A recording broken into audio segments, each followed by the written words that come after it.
I've got a quick quiz for you. Do you put other people's needs ahead of your own? Do you feel guilty when you say no?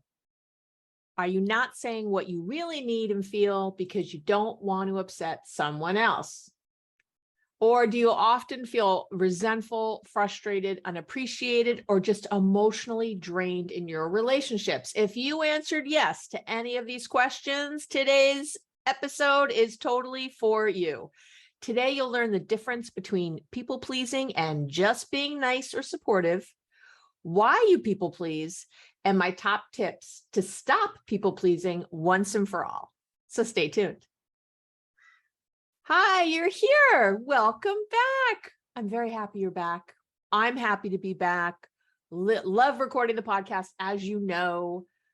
Thank you for the reviews. Oh my gosh, I was crying with a couple of them. I really appreciate it. And again, more people find us when you rate on Spotify and leave a review. So please keep that coming. And if you're here on YouTube, please like and subscribe. And you're watching me right now in my lovely office.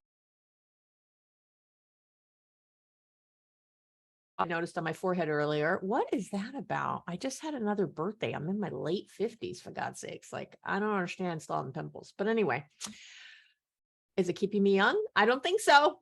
I don't see an upside. If someone knows about the upside to aging, let me know. I don't feel any wiser. I'll tell you that much. So I'd rather have my boobs where they're supposed to be than be wiser. I'll tell you that. How's that? Yeah. I said it. Yeah, we're starting off. I'm a little randy today, huh? I'm a little spicy today. So I'm really excited about today's topic. So many of you have written in asking different asking this in different ways. And so I am going to give you, it's all coming at you right now. So let's get ready. So first things first. Are you a people pleaser? Are you in the right place? I asked those little questions to begin, but let's get granular, as I like to do. There are many signs of people pleasing, but at the end of the day, they really all add up to you being overly concerned with keeping other people happy with you. That's really what it boils down to. It's earning someone else's approval, AKA they like you. And that's your top priority and the way you maintain your relationships. You do this by doing too much for others, saying yes when you want to say no, and really avoiding any potential conflict and keeping the peace every chance you get. So sometimes people pleasers show up as avoiders, people who just avoid things. But that's also, it's really intimately connected. And my favorite part, whenever I'm talking about people pleasing with clients or anyone else or doing a talk somewhere, is that I hear, well, maybe I'm just nice, Abby. I'm just a nice person. Well, let's talk about the difference between being a nice person and being a people pleaser, because people pleasers, are often seen in a good light. They're helpful, agreeable, nice. They're quite attuned to how other people are feeling. And really are likely thought of as a great friend or a great partner. And I'm not saying, it's wonderful to be kind. And I hope you continue to do that. I'm kind. I'm a nice person in the world, but you have to be kind to yourself first. Yeah. Oh, I caught you. And that's where people pleasers lose their way. And I say this with so much love, but if you're a people pleaser, you don't see yourself as people. You're pleasing people, but you're people. Why aren't you in the list? You're not even on the list, or you're last on the list. You should be first on the list. And again, I know you're hearing this going, well, that's narcissism, Abby. No. We're going to break this down. Don't get defensive. I love you. Don't get defensive. Don't get it twisted. We're going to get down with this right now. You're people, you're a person, and you deserve pleasing also. And when you don't realize that, that's where we end up with a lot of self-neglect and negative feelings. And again, when you're putting yourself last on that list, you're not even on the list. That's what I'm talking about. We'll get more granular in a second, but I want, if you're noticing yourself feeling at all defensive right now, if you're noticing yourself saying no, Abby, or anything, please remember, what do I say? Listen like you're wrong. Just be open. Let's, it's me and you. I love you. We're not trying to label you in ways that you don't deserve or something. I'm trying to help. And to help, I need you to have an open mind and then decide, does this fit or not? Okay. So open mind first. So, okay. So feelings are the way you can tell if you're being a people pleaser or just, an altruistic, kind, lovely person. The main thoughts and feelings associated with people pleasing are, let's go over those. Let's talk. Oh my God, I've got a million of them. I'm going to try to distill it in my head here. We got low self-esteem, controlling behavior. That's a lot of people pleasing stuff. You're being very controlling. Anxiety. I really probably should have said that first. Being this kind of anxiety, you're having these feelings of anxiety, anger, frustration, resentment, feeling unappreciated, loneliness. People pleasers often feel really lonely deep down because, let's face it, they've been hiding their true self, their real feelings and preferences. So they ultimately don't think anyone really knows them. And that results in feeling lonely, even when you're surrounded by people, when you got people everywhere. Now, the main thoughts and feelings associated with being a kind, altruistic, supportive person are different. Those feelings, you feel energized, not enervated in your relationships. Okay, so you feel energized, not drained in your relationships. Your actions come from feeling inspiration, not negative motivation. So you're taking actions not to, from this negative place well, I don't want to upset anybody. I don't want to rock the boat. They're not going to like me. Ugh, I want to avoid an argument. That is all negative motivation. But instead, you take actions with people from inspiration, from feelings of love and compassion. And that's a different thing when we're feeling supportive. And here's, I think, probably the biggest thing. You feel mutual loving support from these people. Mutual. It feels like you give, they give. It's a big giving fest. And you really feel it both ways. Again, from a love place, not a fear place. You're feeling there's a lot of thoughtfulness, caring and kindness, enthusiasm, feelings of empathy, not sympathy. I talk about that in the episode I did on empathy. Just go search on the website for empathy if you want to really know the difference between those two. I'm not going to spend a long time now, but when we feel sympathy for someone, we feel sorry for them. We're worried. Oh, poor. We end up doing for them. When we feel empathy, we don't have to do anything. We're just connecting with the feeling, not with action. When we take action a lot, it is to make someone feel a certain way. That's what we're trying to do. It's really manipulation. I say with love, calm down. You're like, I'm not a manipulator. We're all manipulators to some degree.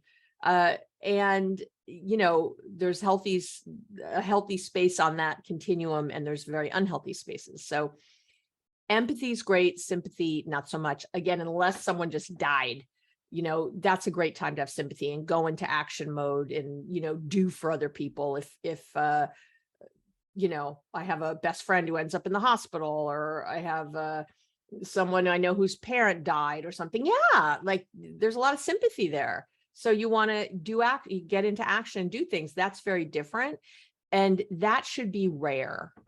Sympathy should be a rare emotion you have. You don't have people dying every second around you. You don't have people in the hospital every second around you, or you need to check out where you're at here. So, but when you feel like there's always an emergency, that's not real. That's getting created. I know it seems real. I know. But it's not. And you need to check your life there a little bit, but we're not going to go down that road right now. What are other symptoms of, or characteristics, I should say, of true altruism, true just being supportive, kind person would be, honesty. Honesty about what you want, what you prefer, your preferences, and your feelings. Yeah. There's a book I read, Disease to Please, by Harriet Breaker. I hope I said her name right. It's like Braikeer. And she talked about people pleasing being an uncontrollable need for the elusive approval of others. And I think that's just like a perfect, little way to wrap it up in a bow.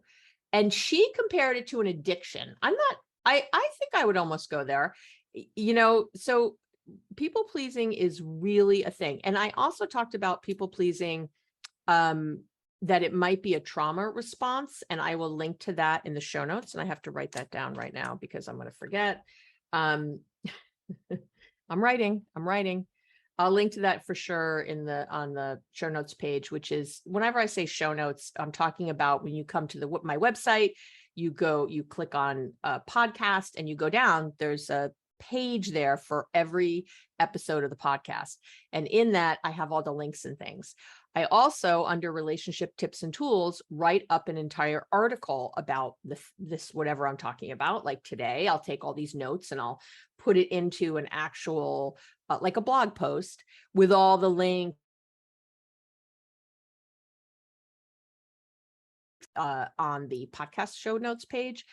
And if you ever were wanting to take notes from things I said, you could always go over there and just copy and paste because everything is written there. I know, kind of cool, right? How much do I love you? Let's say it right now. Abby loves me. Just say it out loud, wherever you are. Abby loves me, because I do. Okay. So there's help everywhere, but people pleasing can be a trauma response. And I did an entire episode on that, which you should absolutely be listening to also, if you haven't yet. Okay. So let's talk about causes of people pleasing. All right. So why do people please? Why might you be a people pleaser? Well, and I want to say always in anything I do or say, we all have very complex issues. There is nothing, my clients always want like the one reason. What's the one reason I drink too much, Abby? What's the one reason I, can't seem to find a partner or be faithful or whatever? There's not one reason. We are complex people, individuals. We have multifaceted issues and problems, and people pleasing is no different. But I do find that it generally stems from two main reasons. That people pleasing generally stems from two main reasons. The first is, you guessed it, your childhood. I think, what I've seen, again, in my almost 40 years of working with people, is that most of your people pleasing behavior started when you were a kid, maybe a teenager, for a variety of possible reasons. You learn not to put yourself or your own needs first and to value what others think of you more than how you think of you. You learn that at some point, what someone else is feeling or thinking is more important than what I'm feeling or thinking. And when we feel this way, we need other people in a very unhealthy way. So we don't want to disappoint them or upset them because we're afraid that we're going to be rejected or abandoned. And this, of course, results in, you don't value yourself or your own needs and wants, or maybe you don't even know what they are. And that gives rise to the fabulous low self-esteem, insecurity. I know. And when our self-esteem is in the crapper and we're insecure, we become perfectionists, we become control enthusiasts, as I like to say, conflict avoiders, and of course, people pleasers. So again, there are many reasons from your childhood. You might have seen one of your parents being a people pleaser. You might have seen that when you weren't a people pleaser, maybe, you had a parent who was a little more narcissistic or something. And when you weren't a people pleaser, they got very upset with you. They withheld love or something like that. There's a lot of reasons why from your childhood and your environment that you put that together. Sometimes it's, I've worked with a lot of professional athletes who in their athletics became real people pleasers. They wanted to please a coach. They wanted to, make everybody happy with them. I've had actors and actresses too in this situation, like on a professional level, like worried that their whole career will be taken away if they weren't a people pleaser. So, and obviously this can get, result in you being taken advantage of and all kinds of really icky things.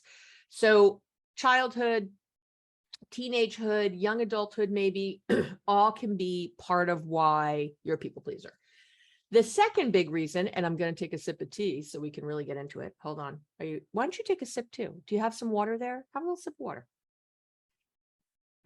Oh my God, so good.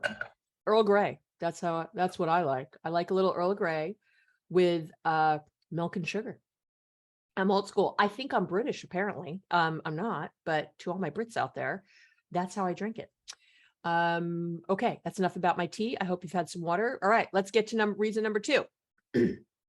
Underlying mental health issues. So people pleasing can also be due to some sort of underlying mental health issue. Anxiety is probably the biggest player here for obvious reasons, right? You're anxious, you've got clinical anxiety of some level. And, when I say clinical, I mean diagnosable. Everyone's a little anxious. Everyone has a little bit of anxiety, but you might be have a real clinical, like need medication, probably kind of anxiety, or you have to work really hard at keeping it in check. And that, of course, you're anxious all the time about what other people are feeling. What are they thinking? What are they going to say? All that. When you're anxious, you're going to spin and you're going to worry more. And, in general. And if that anxiety centers around what other people think, you're going to be bending over backwards to please. That's what you're going to be doing. Now, another mental health issue that isn't talked about as much and is certainly more rare, but I certainly run across people with this, and it might be worthy of note to you if you fall in this category to listen to this. There's something called dependent personality disorder. Now, most people are familiar with mood disorders, right? Mood disorders are depression, bipolar, anxiety. That's a mood disorder. But fewer people, of course, outside, psychologists, mental health professionals, whatever, understand personality disorders. And at their heart, I want to say this well, at their heart, personality disorders are a deeply ingrained set of tendencies and fixed ways of thinking and acting. That's a good way to say that.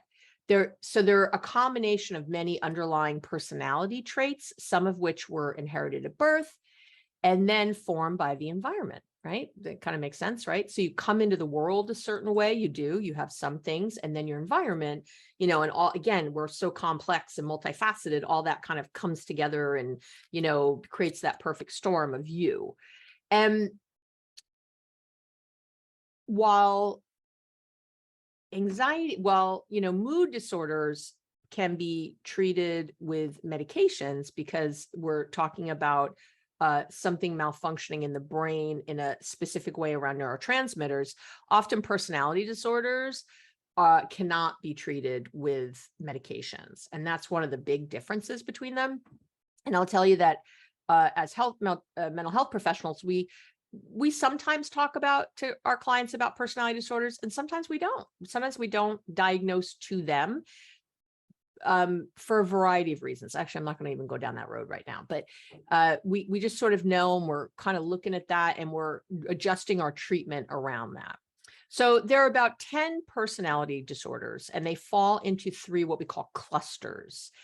And so lots of people know about, narcissistic personality disorder or borderline personality disorders, right? And these, by the way, are considered cluster B because there's A, B, and C. There's 3 clusters, A, B, and C. So those are cluster B. So sometimes and sometimes they can look like each other. Borderline can look like narcissism, and so as mental health people, when we're talking to each other, we might be like, oh, that person's got some cluster B stuff, in there. But fewer people, again, mental health professionals know, but fewer regular people know about the cluster C personality disorders, which center around this anxious and fearful patterns of thinking and relating to other people. And cluster C includes avoidant personality disorder, obsessive personality disorder, and dependent personality disorder. And which is basically a tendency to become overly reliant on other people and an overriding fear of losing relationships. Okay. And so let me just say this, you should never diagnose yourself. You should never diagnose other people. I cannot diagnose you from afar. That is not cool and not okay. That is not what we do. We don't, if I'm talking to a client, I'm not diagnosing their grandparent, with something. I might make some guesses, or I might teach them about this thing and say to them like, hey, I can't diagnose your mom.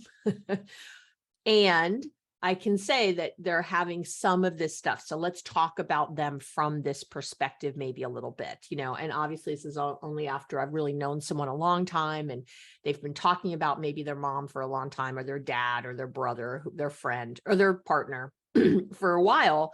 And I can start to really get a feel. And again, we do it not so that they can go home and go, you're this, but more so that in their own. A lot of times when you've been dealing with someone and you've tried all the tools I've given you and you're like, Abby, I've tried every damn tool you give me and it does not work. So I will say one of the reasons thing going on undiagnosed, and that's why things aren't quite hitting.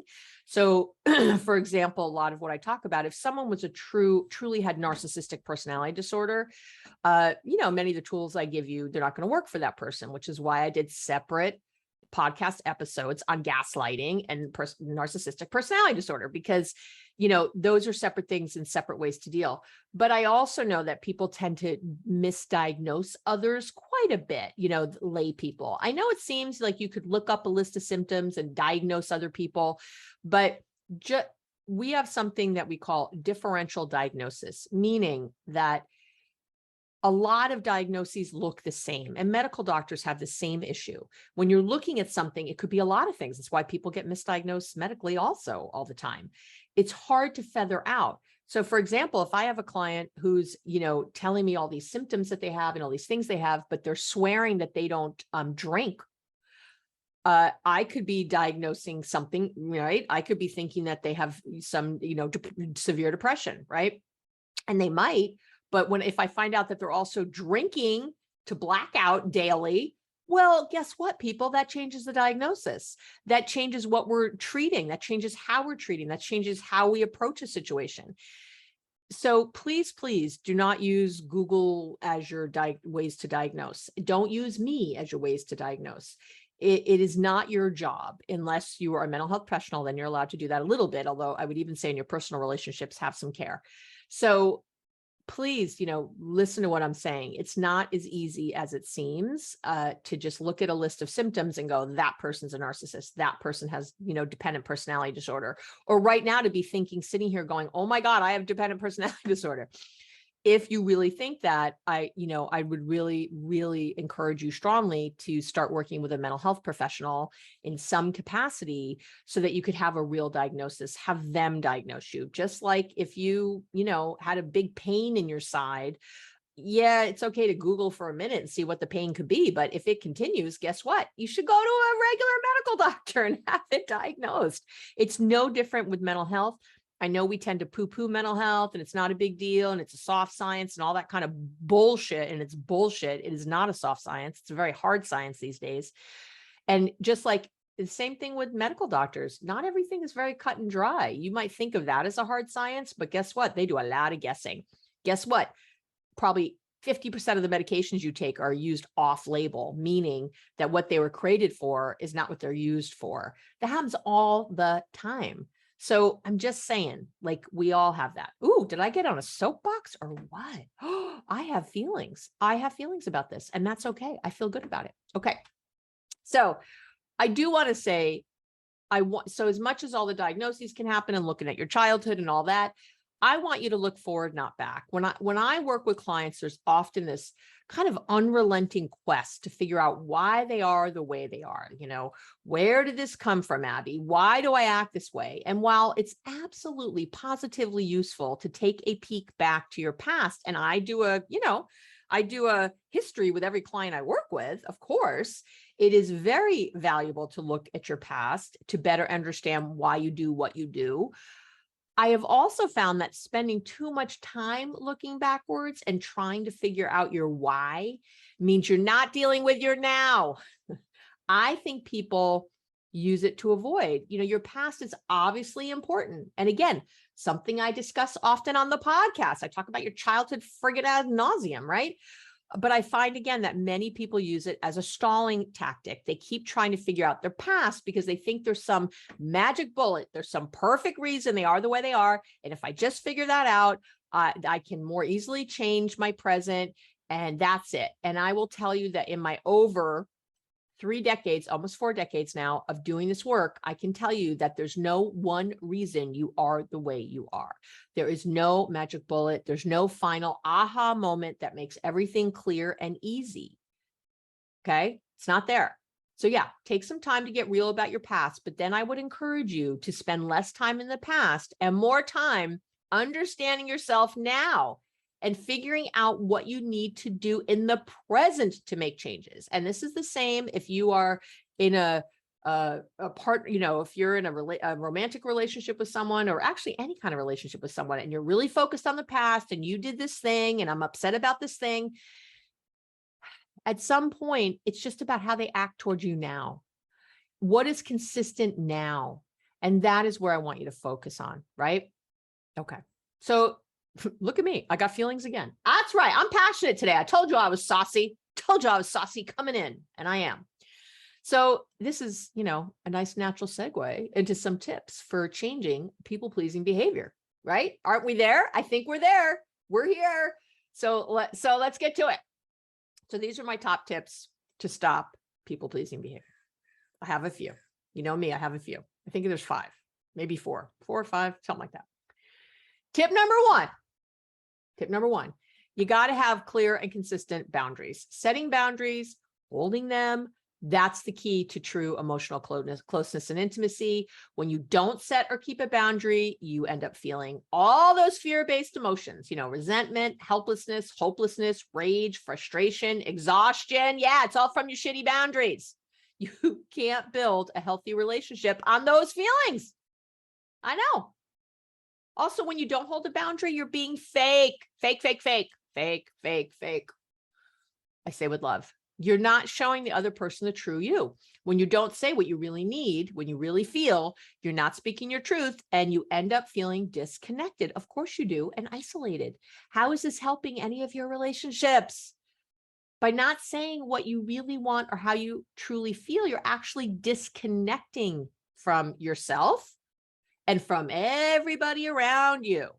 And I've been writing this book on Boundaries Made Easy, where I'm just going to break down boundaries and how to do them and how to be effective and all the things. And we're right now, our published date looks like early to 2023. So I'm pretty excited about that.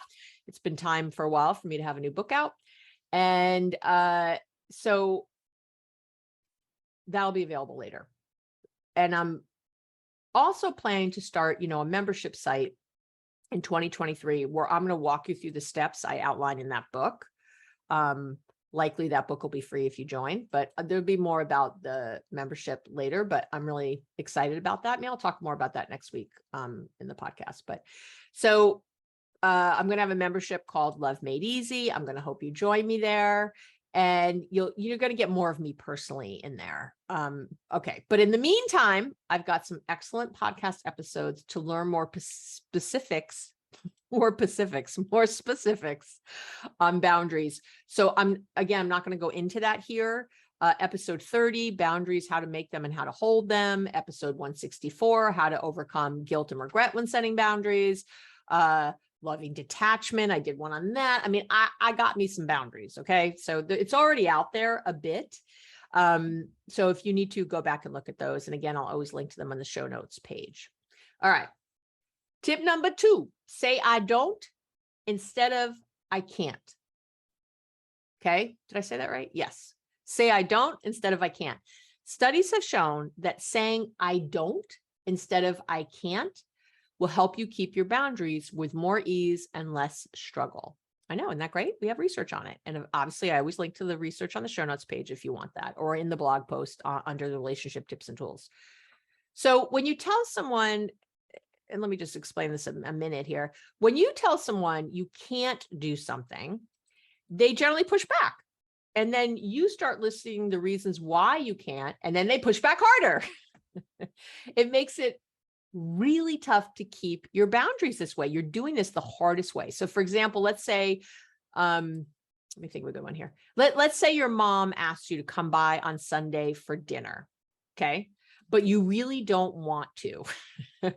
So you say, well, oh, I can't come over, Mom. And then she says, well, why not? Right. So you said, I can't. So she's like, well, why not? And you scramble to come up with reasons, and you say something like, you don't want to say, because you're driving me crazy and I can't stand you this week and I'm just exhausted and, I want to sit home and drink all day. That's not what you feel like you can say because you're not being honest. So you say, well, I've got a lot to do around the house. And you give a reason, and she says, well, it's only Tuesday now. So can't you plan your week to have everything done before Sunday? She's so helpful. Then you jump in with something else. You're like, oh crap, you're scrambling now, right? You need another reason. You're like, well, the kids have to nap in the afternoon and I don't want to disrupt that. And she is right there. She's like, well, that's no problem. We've got beds set up for them in the guest room. I love my grandbabies. And then, you run out of excuses and you end up going over there on Sunday, but you feel resentful and angry about it. I know. Yeah, I know. No, I'm not in your house. No, I do not have cameras set up in your home. This is common. So instead, if you can come up with an I don't statement, it's going to really change the game. So it can be, you know what, Mom, I don't make plans anymore on Sundays. You know what, Mom, I don't overschedule anymore. Schedule's full. Once it's full, I don't put another thing in. Saying I don't sets a clear boundary, and there's no wiggle room there. I don't do this. This is who I am now, and I don't this. It's in the same way that if someone said, I don't know, if you're at a birthday party and you're trying to eat better and there's a big chocolate cake and you say, oh, I can't have cake. First of all, it feels shitty. It's like, what are you like? I can't. Of course you can. You can. Instead of saying, you know what? I don't eat cake in the middle of the afternoon anymore. I don't have sweets, during the week. I only have it once a week on Friday. I don't know. You change it from I can't, which feels weak and I don't know, and maybe I could, to I just don't. This is not the person I am. I don't do these things. When people ask me, donate money, I say, oh, I don't donate on the fly. I set up my giving for the year and that's it. I don't donate in between, boom, done. Like it's much easier. And again, the research backs me up. So, I love that. I love when the research is there. Well, actually, that's where I get it from. So let's be real. Okay. Tip number 3, break the habit of saying yes by hitting a pause button. Okay. Because, we say yes very automatically, and people pleasing comes from fear-based emotions and thoughts, right? I already said this. So the wanting to be liked, not wanting to disappoint somebody else, wanting to feel included or validated. It comes from wanting and grasping. It's a fear-based mind.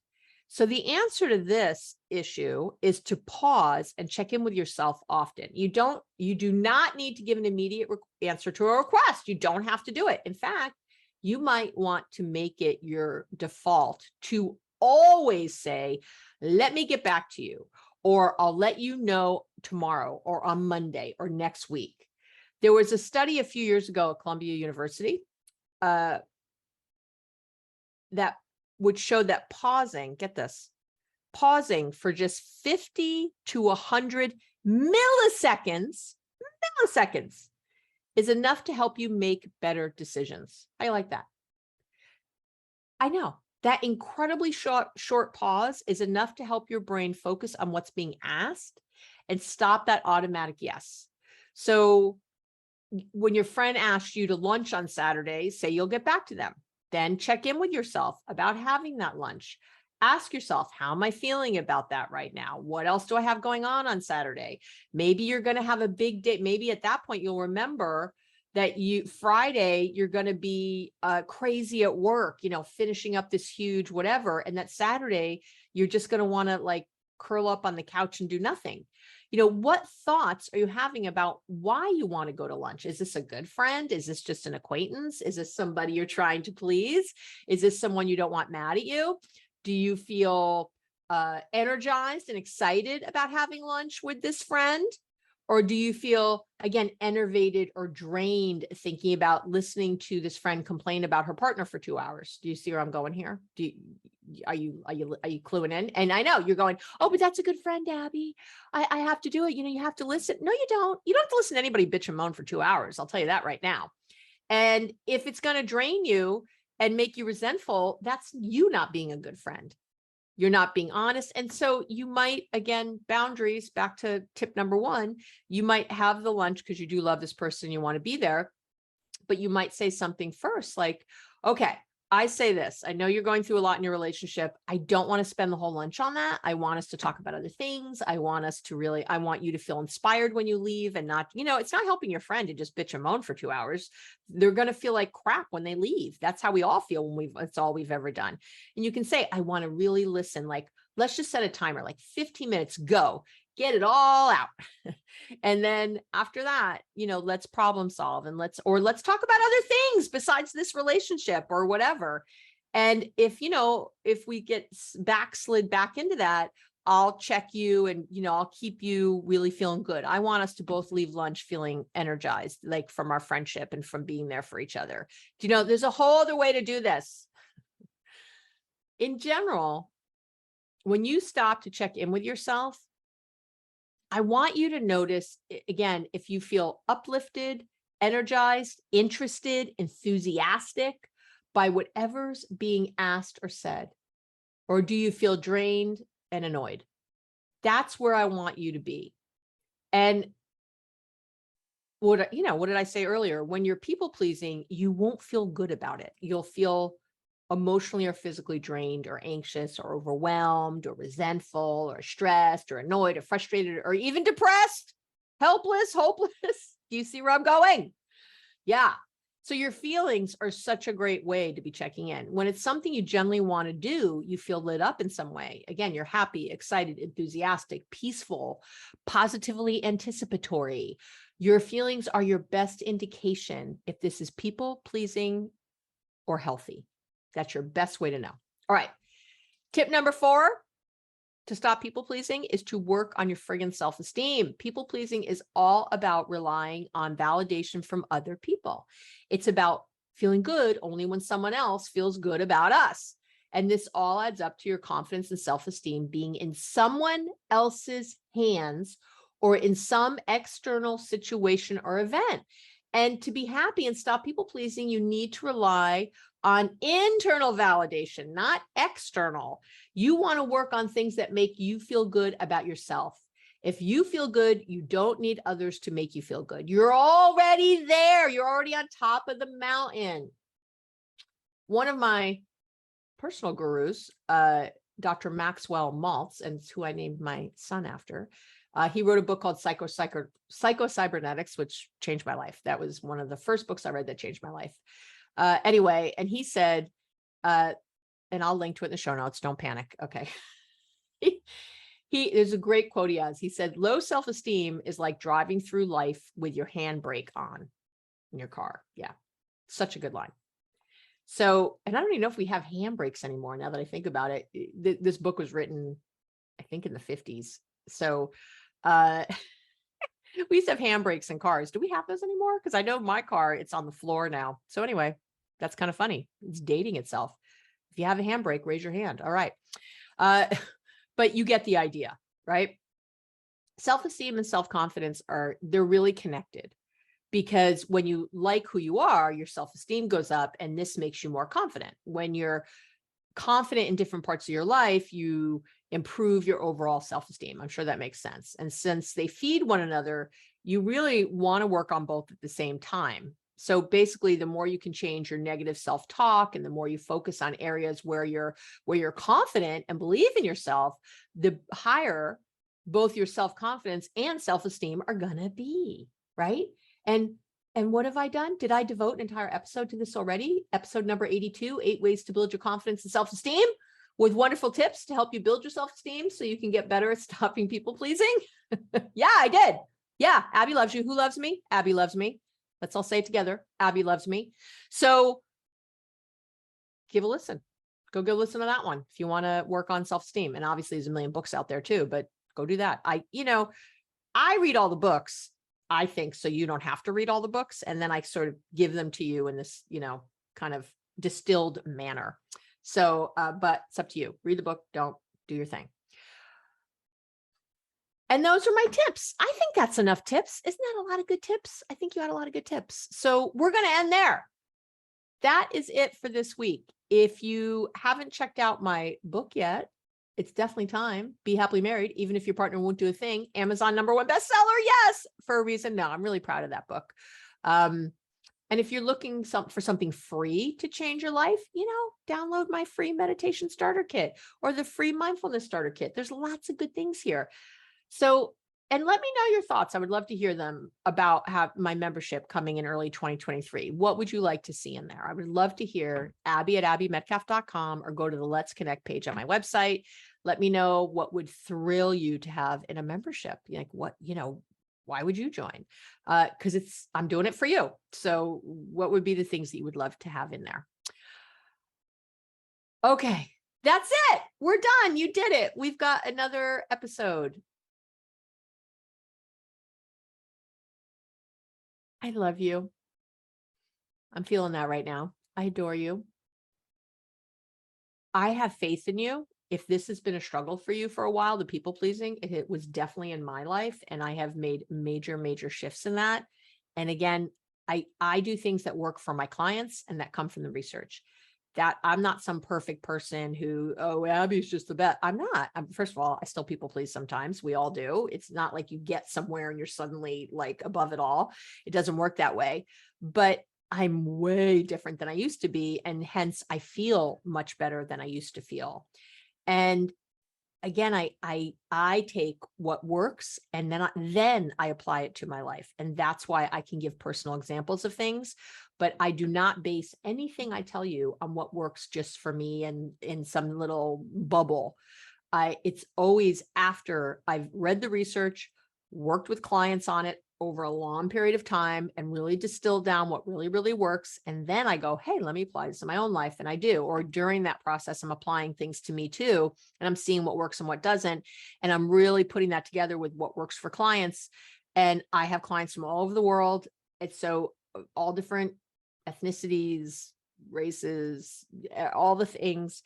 And I really find, obviously, there's things that might not work for you because we all are snowflakes in our little way. We're all individual in our little way, but definitely works with the vast majority of people I've worked with. And so I think it can work for you too. I really do. I adore you. Have an amazing week, and I'll talk to you real soon.